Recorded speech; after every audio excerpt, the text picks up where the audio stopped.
Welcome to the Real Life Planning Podcast. I'm Cynthia Meyer with Real Life Planning. And today I've got a really great conversation happening with Scott Vance. This is episode 16, Financial Planning for Military Families. And our guest, Scott Vance, is a retired Army officer and the founder of Tricity Financial Planning. He's located in North Carolina. He's lived all over the world, and he has some really interesting things to share with us today about how he got started as a financial planner. In particular, he's got some great guidance for people in the military who also have investment properties or thinking about investment properties. And we've got a lot to unpack today, so I hope you'll stay with us. Scott, welcome. Thank you so much for being here this morning. Cynthia, thanks for having me. I can't wait to talk a little bit about military financial planning topics. Scott, I know you are an experienced podcaster and an experienced financial planner. Just start us off. Tell us what's the most important thing to know about you. Most important.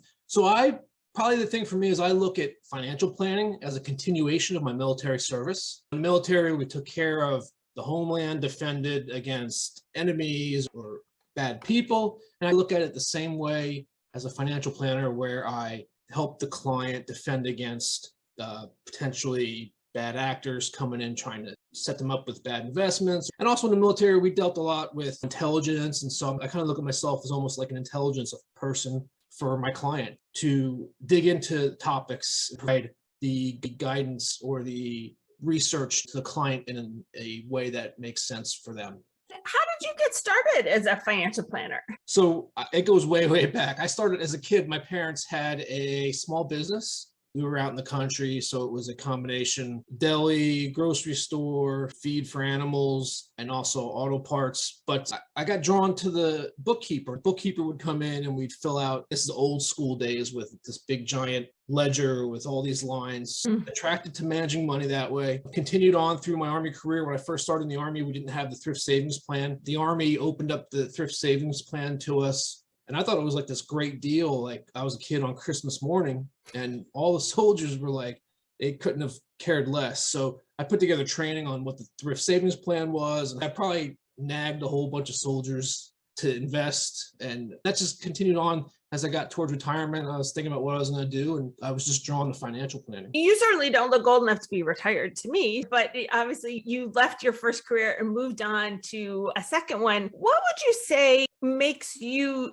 different in terms of how you approach the financial planning process than many of the rest of us who came to it from either from a different profession or maybe those who started early with a financial planning degree, which wasn't really available when we were younger? Sure. So in the Army, we focus a lot on mentoring and training of the people that work, our subordinates. So that's the way I come at the financial planning for me with clients is I could be their financial planner for the rest of their lives, but I want them to be able to stand on their own 2 feet if I should disappear or something like that. My intent is to mentor people and teach them and train them in the stuff. And maybe they don't want to do all the investment.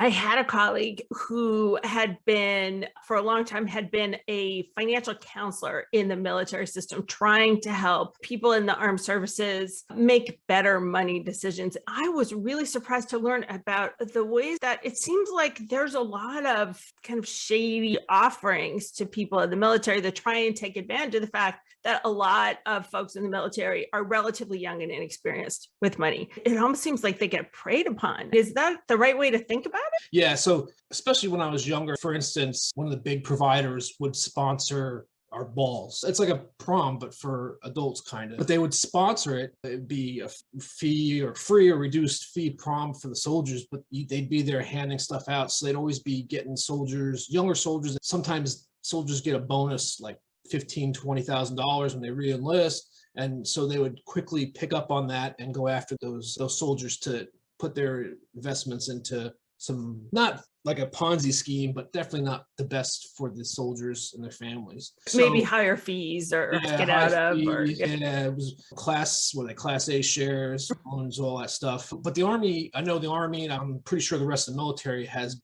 the last 5-10 years have clamped down on a lot of that. So a lot of those shady practices, like still continue off post. The sponsoring of them and allowing them on post is not happening anymore. to them. Those guys also recruit a lot of military folks that have just gotten out with the idea that they can reach back in to hit their friends up for investments or insurance or stuff like that. The businesses definitely recognize the value that they can go after with soldiers with money. So talk to us a little bit about the financial planning process for you when you first start working with a military family. How is that customized or specialized for the particular types of decisions that they face that the civilian might not face? Yeah, so some of the big things dealing with first off is called the blended retirement system. Basically, it used to be like I was under the system where it was just a straight retirement, 20 years times 2.5%, 50% of your base pay for the last 3 years is your retirement.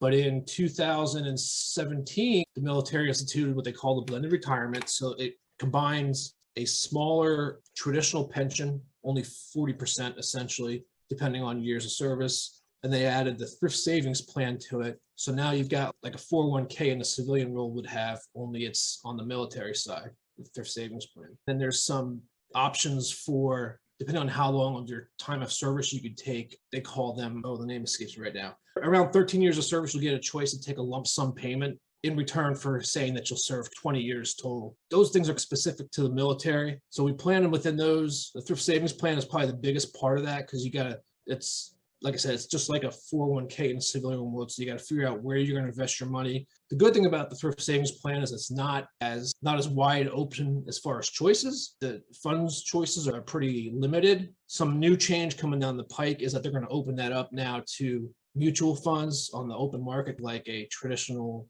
401k plan is. But the basic thrift savings plan is some very limited investment options.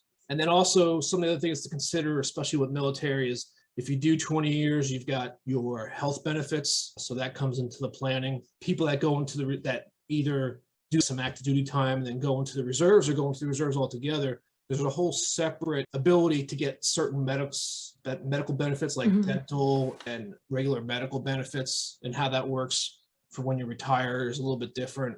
So just knowing those specific areas and applying that to their situation is what we look at doing. The financial planning process for people who have an active duty family and they're moving around a lot. Yeah. So when you move around a lot, I see a lot of people pick up rental properties, whether that's on purpose or just you buy a house and it comes time to move for orders and all of a sudden you're upside down. So you figure I'll rent it till I can make some money on it. I see a lot of military people who have properties in different areas. One state like California or Texas is a big base, so you'll have a lot of rental properties there. So the thing that I talk about with my clients with that is when you have a rental property, you need to run it like a business. I see a lot of people mixing. I definitely agree with that. Yeah, I see a lot of people mix like their personal checking with their, like I tell them, set up a separate checking account, keep that for the rental business. It just makes it easier. It keeps it cleaner. You track your expenses, what you're spending your money on. Make sure you're accounting for all your expenses properly. I know a lot of people don't fully understand what you can account as an expense, which helps you save money when it comes to tax time, essentially. You want to make sure you get those expenses. And then I always tell people you should have tax professional, whether that's an enrolled agent or CPA, help you set up your taxes, at least in the first year, because you want to get the basis of the property correct. And generally, the general guide is it should be somewhere around what you paid for it, but there is other things that can be computed into the basis of the property, which then figures out how much depreciation you're going to be getting. That's right. And since land isn't depreciable, for example, figuring out what the ratio is between the structure and the land and not claiming that you can depreciate the land, right? Yeah. Figuring out that ratio. Generally, I use tax records to figure that out. You could probably do it just about anyway, as long as it's somewhat based in reality, the IRS would accept, but somehow to get that ratio correct. Yes. Yep. And how do you find that the folks that you're working with, if they're, say, for example, going to be stationed overseas and they're renting out their primary home back in the US for some period of time, any best practices that you would give them in terms of managing that from a distance? Yeah, I would say a good rental property manager is key. I had a property in Colorado that I traveled around. I moved other places, so I had a good rental manager. I think I paid 10% of the monthly fee to her, but that's typical, I think, 8 to 12%. But she was very professional. She would give me a monthly statement with the income and expenses, what was paid, everything from the rent was in to she maintained the sprinkler system or the grass or whatever. She would detail that out.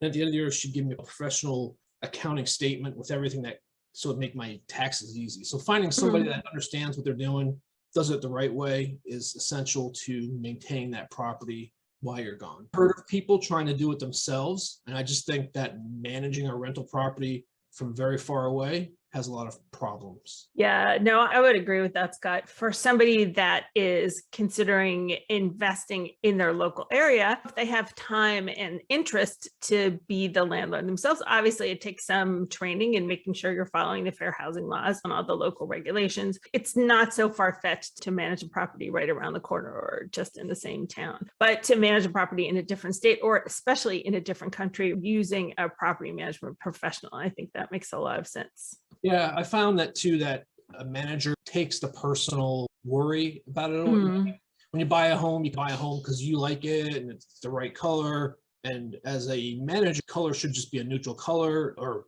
whatever it is. You're not tied to that color that you chose if the tenant needs to paint or wants to paint or anything like that. So it just takes the personal, I love this place away from it. And you get back to being a business again. What about when you have clients that are moving from one duty station to a new duty station? So let's say they're stationed in Honolulu and they're moving to North Carolina or something like that. Do you encourage them to buy a home when they get to their new place, knowing they might only be there for 2 or 3 years? So that is generally no. So I did early in my career, I moved and I bought and then I kept. And then probably about halfway through my career, I then transitioned into post housing, on base housing. I found it to be much easier to move when you live in post housing because it's just like being a renter. You rent, it comes time to move, you move. Whereas an owner, you have to decide whether you're going to sell or keep it and rent it and then go through that whole thing. So I generally recommend people not buy, especially if you're not going to be in a post for longer than 3 or 4 years. Now, there's some situations like I was stationed at Fort Bragg and I spent most of my career at Fort Bragg. So in a case like that, it's easy in retrospect to say, oh, I should have bought because I was there the bulk of my career. In that situation, it really makes sense. But there's some specialties, some jobs that only are at certain posts and that you'll like Fort Bragg for me was special operations. I always came back there almost like a mothership. You see a lot of people do that, but no, generally I don't recommend that. I know I have some friends that have done that, have bought houses at every post that they've been at and they're retired now and they've got 8-10 houses in 8-10 different states, locations. They have a kind of a distributed rental property business. So maybe not as big economies of scale, but certainly they were able to use their house hacking, if they will, to build their rental property portfolio. Yeah, that's interesting. Yeah, and I think most of them, I think early on figured that they wanted to do that. So that they did that with intention and purpose. So it worked out for them. But I could see for a person that doesn't have the desire to deal with the problems and the issues that arise from that. So Scott, I'm curious, did you have a mentor when you were a young person in the military? Oh yeah, I think of all the people that spent time talking me through stuff. I mean, everything from basic life stuff, how to put your uniform on should be pretty simple, but making sure everything is right. And yeah, NCOs. So the NCOs in the Army are what we call the backbone of the Army. That means not, if I'm right, that means non-commissioned officer. Yeah, sorry, non-commissioned officer. Yep. Yeah. So generally, like I said, after about 5 years, you become an NCO, somewhere around there. So usually that's where that big break. Most soldiers come in, do 4 years, and then go on to whatever they're doing. Usually people that stay after those 4 years become NCOs and generally stay long term. Yeah, so they're the backbone of the Army. I was in a company. The first sergeant would be almost like shouldn't call him like the grandfather. In that way, he acts patriarchal and mentors basically everybody. Oh yeah, I got a ton of mentoring. And when you think about the people that coach you, and particularly financially, right? Like, how did he or she coach you? A lot of the mentoring, especially around financial, was pushed to the back burner. A lot of people don't really understand it. The Army focuses a lot on basic stuff like the checking, balancing your checkbook, paying your bill. Young adulting. Yeah, really. Yeah, it doesn't get into the big issues like investing or insurance so much, or any of those other estate planning, anything like that. Managing money as a couple. That's a biggie. Yeah. Yeah, that was my younger years. And I think especially with the Iraq War and Afghanistan. I think the Army has started to, and I keep saying the Army, I probably mean the military in general, but I know the Army specifically has started to shift more towards thinking through issues like that, like financial issues for couples. So I missed a lot of that, but I think they're starting to get that way, which is a good thing to see. I know they've brought on like financial counselors at units, but they still can't touch some of the investment topics like you had talked about before with being preyed upon soldiers. The Army, and I know the Army specifically, doesn't really allow their counselors to talk to they talk about. They say you should invest, but not what you should invest in. Not even basic principles like looking for index type strategies or low fee funds, low fee institutions, like understanding all the jargon. Yeah, that's tricky. And most people, despite this tsunami of financial information that we have on the internet and on cable, the average person is still pretty confused about all that. As I understand it, the counselors can say like no load mutual funds or have fees below this. They can't provide an opinion. They just provide education. Yep. Now you've had a long and impressive career. You've had some changes in your life just since you've been a financial planner. What's a real problem that you faced in your work? Was it in COVID or in making the transition to being a financial planner? And so what's a problem that you faced in your business and how did you solve it? One of the first things that really slapped me when I retired was being in the military.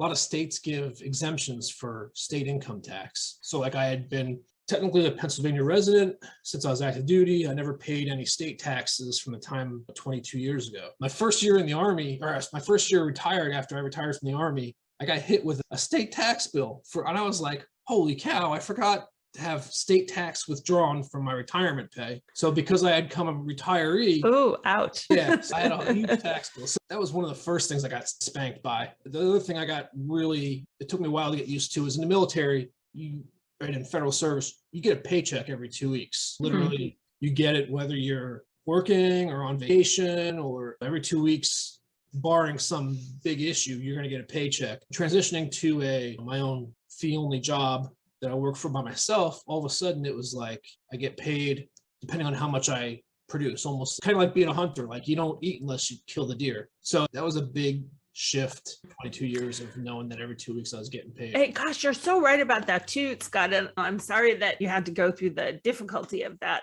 And that's true, I think, for a lot of people that start their own businesses. I know it was true for me when I started my first business in my late 20s, is you see the gross and not the net. And you don't think about, oh, I've got a reserve for estimated taxes and I have to pay FICA with Social Security and Medicare taxes, both sides of that. I might have to pay unemployment insurance, all those things that when you're working for yourself, you're basically the employer of yourself, and you have to look at it that way financially. When you take the training wheels off and start your own business, that can be a very big shift, a very big shift. Yeah. And the other thing too, I know like coming from the Army, everybody knew what was going on. So on Mondays was motor pool, you'd be in the motor pool fixing your vehicles, or Wednesdays was certain times. So transitioning from being in that structured environment to all of a sudden being free to do whatever I wanted to was another big shift. Less financially, but definitely impacted the financial side of things. Just in terms of like your workflow, how did you handle that? Did you create some structure for yourself that you felt comfortable with? I think a lot of people face that. Yeah, I started getting really focused on, like, I use a planner and then I plan out the week. Basically each day I have 3 tasks that I say are like no fail. Those are the tasks that I have to do. And then I list all my other tasks below them. So the idea is that the way I look at it is if I complete those 3 tasks, then my day has been You've won the day. successful. Yeah. I usually find that if I get those 3 tasks done, then I'm on a roll and I start killing the other tasks as well. So that's how I do that. But like I said, usually on a Sunday, I sit down and lay out my week. I schedule everything from like 6:30 in the morning is CrossFit, 7:30 is breakfast. I really tighten it down and I put it on my phone. I still write it on a piece of paper because I like the idea of putting it on a piece of paper. As structured as that is, I keep shifting stuff. Like sometimes I just sleep in for CrossFit, so I'll switch that to the afternoon or something like that. So even though I'm structured, I try and be flexible. So I'm so interested in this topic, Scott, if you don't mind if we take a little detour down the productivity highway here, because I've been thinking about a lot lately as business gets busier, as financial planners, just for everybody listening, it is a regulated business being a financial planner and an investment advisor. And so there are just some rules that you have to follow, records that you need to keep, and certain ways that you have to do things in order to satisfy any regulatory review. There's the contact manager and you keep notes, and there's the calendar. I use one contact manager, and then I also use a different system called Asana for the content calendar. I have two other businesses, a real estate business and a continuing education business. So all these moving parts I found, and it sounds like you have too, that the way I organize my mind at the beginning of the day is that I follow a very similar process. So I write down the big three. I like this planner called the Fold Focus Planner. There's lots of cool systems. I write down the big three, and then I rewrite my calendar from my electronic calendar. I rewrite it in the paper planner just to like draw a little groove in my brain. Do you find that you do that as well? Like you're synthesizing all this electronic information into something more kinesthetic?